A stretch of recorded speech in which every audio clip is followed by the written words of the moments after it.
Okay. Yep. Right. Is that okay? We can always run you up the way. Well, I've decided to stay here anyway. Right. I haven't got time to get I don't think there's. I don't know of anything else around this particular area. Let's You look had at- something round No, I don't the know. foot of Nothing here, down the don't bottom you? end. No, nothing. Get those two and then see how we're doing for time. Yeah. We may. Right. Yeah, not substantially built by then, I suppose. Yeah. Not the big house, but. Get mine born and bred. That's where I was going to Aye. ask you. You've been in good. I left in 57.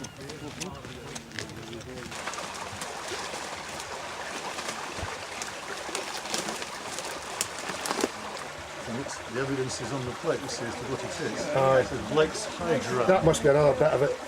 Yes, It's lying in there.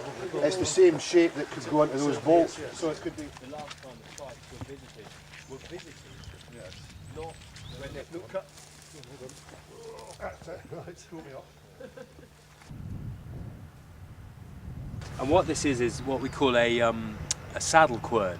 And what you would have got is a small rubbing stone, and you'd put dried grain into here and then rub at it.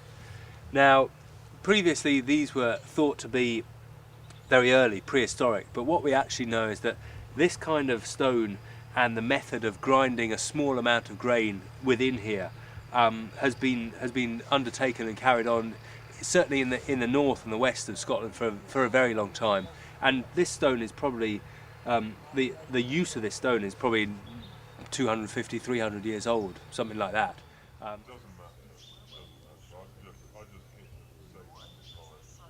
So this is site number NS05SE37.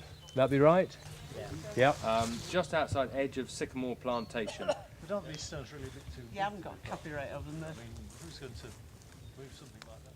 In fact,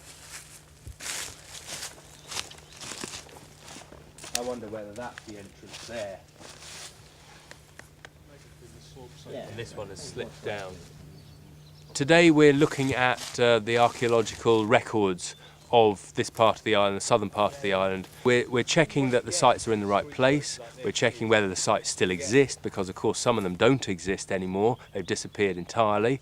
We're checking that they are the accuracy of the grid reference, so that when people come back and key the grid references into their handheld GPSs, that they know they're going to the right place. And that doesn't really matter for places like buildings such as this site, because pretty much everybody can find a building, but it's when we come to sites that are quite small, things like rock art panels, very small Bronze Age and Neolithic carved rocks, which in a pasture field there may only be a very small panel that's been carved, and you'd spend an awfully long time looking over the field to find this one site. So if we can give a very accurate grid reference, up to 12-figure grid reference, that'll give you accuracy down to centimetres, then people will be able to find them. They don't necessarily build, but they clear spaces